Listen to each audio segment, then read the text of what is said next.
नमस्ते देश के भविष्य के प्रशासकों। नमस्कार, जय हिंद। क्या आप 2026 में यूपीएससी परीक्षा देकर आईएएस या आईपीएस बनने का सपना देख रहे हैं? क्या आप उन लाखों उम्मीदवारों में से एक हैं जो इन प्रतिष्ठित सेवा में शामिल होकर देश की सेवा करना चाहते हैं?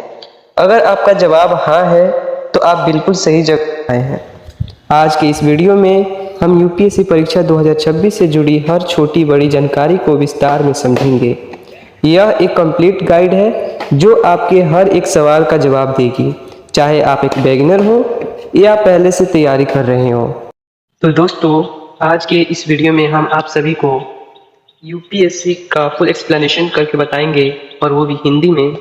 तो दोस्तों, आप लोग हमारे इस वीडियो में जुड़े रहिएगा। तो दोस्तों, इसमें हम क्या क्या बताने वाले हैं, चलिए ये भी देख लेते हैं। सबसे पहले यूपीएससी का फुल फॉर्म जानेंगे। यूपीएससी का फुल फॉर्म क्या होता है, यूपीएससी क्या है, यूपीएससी कौन कौन कर सकता है, यूपीएससी कौन कौन सी प्रमुख परीक्षाएं आयोजित करती है, यूपीएससी करने के लिए एज कितना होना चाहिए, यूपीएससी का एग्ज़ाम पैटर्न क्या होता है, यूपीएससी करने के बाद कौन कौन से पोस्ट मिलते हैं, यूपीएससी की वैकेंसी कब कब आती है, ये सब हम इस एक ही वीडियो में जानेंगे। तो दोस्तों, आप लोग हमारे इस वीडियो पे शुरू से लेकर लास्ट तक बने रहिएगा। तो दोस्तों, अगर आप लोग हमारे चैनल पे नए हो तो हमारे चैनल को सब्सक्राइब कर लो और बेल आइकन को दबा दो, ताकि हमारी जो भी नई नई वीडियो आए वो सबसे पहले आप तक पहुंचे। तो चलिए वीडियो में आगे बढ़ते हैं। तो दोस्तों, सबसे पहले हम लोग जान लेते हैं यूपीएससी का फुल फॉर्म क्या होता है। ठीक है, सबसे पहले हम लोग जानेंगे यूपीएससी का फुल फॉर्म क्या होता है। तो यूपीएससी का फुल फॉर्म जो है union public service commission. Union public service commission, जिसका हिंदी होता है संघ लोक सेवा आयोग। यही यूपीएससी का फुल फॉर्म होता है। यूपीएससी का full form union public service commission, संघ लोक सेवा आयोग। ठीक है, अब चलिए आगे बढ़ते हैं।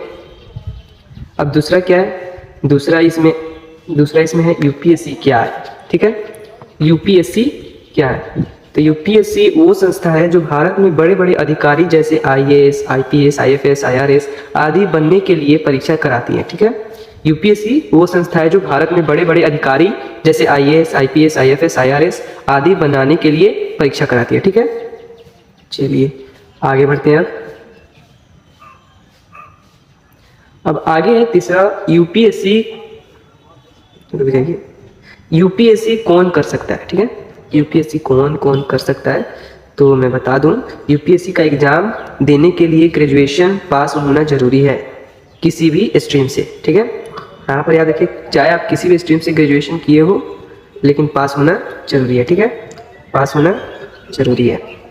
चाहे आप आर्ट्स लिए हो, चाहे आप साइंस लिए हो या फिर कॉमर्स लिए हो, मतलब जो भी ये स्ट्रीम से किए हो, लेकिन ग्रेजुएशन पास होना जरूरी है, तभी आप यूपीएससी कर सकते हैं। ठीक है, चलिए अब आगे बढ़ते हैं। आगे है चौथा, यूपीएससी कौन कौन सी प्रमुख परीक्षाएं आयोजित कराती है। ठीक है, तो इसका जवाब क्या है, ये देख लीजिए। इसका जवाब क्या है, यूपीएससी कौन कौन सी प्रमुख परीक्षाएं आयोजित कराती है। ठीक है, तो सिविल सर्विसेज एग्जामिनेशन, जिसे सीएससी भी बोलते हैं, यूपीएससी सीएससी हो गया, जिसमें आईएएस, आईपीएस, आईआरएस, आईएफएस ये सब बनते हैं। उसके बाद इंजीनियरिंग सर्विस एग्जामिनेशन है, जिसे ईएससी बोलते हैं। नेशनल डिफेंस एकेडमी, जिसे एनडीए बोलते हैं, जिसमें आर्मी वगैरह वगैरह बनते हैं। ठीक है, उसके बाद कंबाइंड डिफेंस सर्विस, जिसे सीडीएस बोलते हैं, कंबाइंड मेडिकल सर्विस, जिसे सीएमएस बोलते हैं, इंडियन फॉरेस्ट सर्विस, जिसे आईएफओएस कहा जाता है। ठीक है, ये परीक्षाएं आयोजित कराती है कौन, यूपीएससी। उसके बाद आगे, उसके बाद पांचवा सवाल आता है दोस्तों। पांचवा सवाल क्या है कि यूपीएससी करने के लिए एज कितना होना चाहिए। ठीक है, एज लिमिट कितना होना चाहिए यूपीएससी करने के लिए। तो यूपीएससी सीएससी करने के लिए एज लिमिट कुछ इस प्रकार होना चाहिए। अगर जनरल कैटेगरी का कोई है, जनरल कैटेगरी का, तो उसके लिए 21 से 32 वर्ष। ठीक है, 21 से 32 वर्ष के बीच उम्र होनी चाहिए, यानी एज होनी चाहिए। और इसके बीच वह 6 अटेम्प्ट्स ही दे सकते हैं, यानी 6 बार उस एग्जाम को वह दे सकता है। ठीक है, उसके बाद ओबीसी कैटेगरी के लिए उसकी मिनिमम जो एज है 21 वर्ष होनी चाहिए, और मैक्सिमम जो एज है वह 35 वर्ष होनी चाहिए, यानी कि इसको 3 साल की छूट दी गई है। और यह 9 अटेम्प्ट्स दे सकता है। ठीक है, कितने अटेम्प्ट्स, 9 अटेम्प्ट्स। यानी कि यह 9 बार उस परीक्षा को दे सकता है। उसके बाद क्या आता है SC ST कैटेगरी के। SC ST कैटेगरी के जितने भी एस्पिरेंट्स हैं उनकी मिनिमम एज 21 वर्ष होनी चाहिए और मैक्सिमम एज 37 वर्ष होनी चाहिए, ठीक है। यानी कि इनको 5 साल की छूट दी गई है, जिसमें ये असीमित यानी कि अनलिमिटेड जितनी बार चाहे उतने बार अटेम्प्ट्स दे सकते हैं, ठीक है। उसके बाद आगे देखते हैं। आगे PWBD यानी कि दिव्यांग, जो भी दिव्यांग स्टूडेंट्स हैं उनकी जो मिनिमम एज होनी चाहिए वह 21 वर्ष होनी चाहिए और उनकी जो मैक्सिमम एज है वह 42 वर्ष होना चाहिए, ठीक है। यानी कि इनको जो है 10 साल की छूट दी गई है और इनके बीच जो है ये 9 बार ही अटेम्प्ट्स दे सकते हैं, यानी 9 बार ही इसकी परीक्षा दे सकते हैं, ठीक है। इतने समझ में आ गया। चलिए आगे बढ़ते हैं। अब आगे क्या है, अब आगे देख लेते हैं। आगे यूपीएससी का एग्जाम पैटर्न क्या है, ठीक है। यूपीएससी का एग्जाम पैटर्न क्या है, तो यूपीएससी का एग्जाम पैटर्न, यूपीएससी सीएससी का एग्जाम पैटर्न क्या है, तो वह जो है यूपीएससी सीएससी का एग्जाम पैटर्न जो है, यूपीएससी जो है 3 भागों में बटा हुआ है। यानी कि यूपीएससी सीएससी करने के लिए सबसे पहले जो है प्रीलिम्स का एग्जाम देना पड़ेगा, यानी कि प्रारंभिक परीक्षा हो गया, जिसमें जो है आप सब वो उसमें किस टाइप के क्वेश्चन पूछा जाता है, उसमें तो ऑब्जेक्टिव टाइप का क्वेश्चन पूछा जाता है, जिसमें कुल 2 पेपर होते हैं और 200 मार्क्स के होते हैं।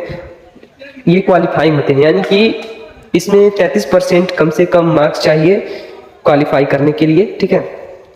उसके बाद आता है आपका दूसरा मेंस का एग्जाम, ठीक है। मेंस का एग्जाम का टाइप क्या होता है, तो सब्जेक्टिव होता है, यानी लिखित परीक्षा होता है, जिसमें कुल 9 पेपर होते हैं 1750 मार्क्स के, ठीक है। इसमें 2 क्वालिफाइंग पेपर होते हैं। उसके बाद आता है इंटरव्यू, ठीक है। उसके बाद इंटरव्यू आता है। इंटरव्यू में क्या होता है, पर्सनालिटी टेस्ट होता है जो 275 मार्क्स के होते हैं और ये यूपीएससी सीएससी का अंतिम चरण होता है, यानी लास्ट लेवल टेस्ट होता है, ठीक है। इतना समझ गए। और इसका फुल वीडियो मैंने YouTube पर पहले ही डाल दिया है, अपलोड कर दिया है, जाकर वहां से देख सकते हैं यूपीएससी का एग्जाम पैटर्न क्या होता है, उसमें फुल डिटेल्स है इसके बारे में, कौन कौन से पेपर होते हैं, ठीक है, और भी बहुत कुछ है। तो यह वाला वीडियो जाकर देख सकते हैं, जो कि स्क्रीन पर आप सभी को दिख रहा है, ठीक है। चलिए आगे बढ़ते हैं। आगे है 7वां क्वेश्चन। क्या है, तो 7वां क्वेश्चन ये है कि यूपीएससी करने के बाद कौन कौन से पोस्ट मिलते हैं, ठीक है। मान लो मैंने यूपीएससी सीएससी में टॉप रैंक लाया है, तो उसमें कौन कौन से जॉब मिलने की संभावना होती है, या फिर कौन कौन से जॉब मिलते हैं, ठीक है, कौन कौन से पोस्ट होते हैं, ठीक है, ये हम जानेंगे। तो उसमें पोस्ट कौन कौन से होते हैं, तो आईएएस की पोस्ट होता है, आईपीएस का पोस्ट होता है, आईएफएस का पोस्ट होता है, आईआरएस, आईएफओएस, इसी का पोस्ट होता है, ठीक है। यानी कि आईएएस का फुल फॉर्म होता है इंडियन एडमिनिस्ट्रेटिव सर्विस, जिसका हिंदी होता है भारतीय प्रशासनिक सेवा। आईपीएस का फुल फॉर्म होता है इंडियन पुलिस सर्विस, जिसका हिंदी होता है भारतीय पुलिस सेवा। आईएफएस का फुल फॉर्म होता है इंडियन फॉरेन सर्विस, जिसका हिंदी होता है भारतीय विदेश सेवा। आईआरएस का फुल फॉर्म होता है इंडियन रिवेन्यू सर्विस, जिसका हिंदी होता है भारतीय राजस्व सेवा। आईएफओएस का फुल फॉर्म होता है इंडियन फॉरेस्ट सर्विस, ठीक है। आईएफओएस का फुल फॉर्म क्या होता है, लास्ट में देखिए, यहाँ पर लास्ट में देखिए आईएफओएस का फुल फॉर्म क्या होता है। तो आईएफओएस का फुल फॉर्म क्या होता है, इंडियन फॉरेस्ट सर्विस, यानी कि भारतीय वन सेवा, ठीक है। तो यूपीएससी सीएससी क्रैक करने के बाद हम सभी को ये सभी जॉब मिल सकती है, ठीक है। चलिए आगे बढ़ते हैं। और भी बहुत सारे जॉब्स हैं, ग्रुप ए है, ग्रुप बी है, ठीक है, इसमें बहुत सारे जॉब्स हैं, ये भी मिल सकते हैं, ठीक है। उसके बाद चलिए आगे बढ़ते हैं। आगे यूपीएससी की वैकेंसी कब आती है, ठीक है, यूपीएससी की वैकेंसी कब आती है। तो यूपीएससी की वैकेंसी हर साल फरवरी में आती है, ठीक है, हर साल फरवरी में आती है यूपीएससी की वैकेंसी। यूपीएससी की वैकेंसी लगभग 1000 आती है, यानी कि लगभग 1000 आती है, मैक्सिमम 1000 आती है, ठीक है, हर साल। उसके बाद यूपीएससी का फॉर्म हर साल 10 लाख से ज्यादा एस्पिरेंट्स अप्लाई करते हैं। सबसे जरूरी बात यह है कि यूपीएससी सीएससी का जो परीक्षा है वह इंडिया का सबसे टफेस्ट एग्जाम होता है, इसे हल्का में मत लेना, ठीक है, यह इंडिया का नंबर 1 टफेस्ट एग्जाम है, ठीक है।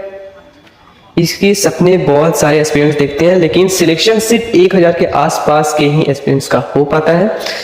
तो दोस्तों ये थी पूरी यूपीएससी की जानकारी। उम्मीद करता हूँ अच्छा लगा होगा यह वीडियो। अगर अच्छा लगा हो तो एक लाइक करके जरूर जाइएगा, और अगर आप अभी तक मेरे चैनल को सब्सक्राइब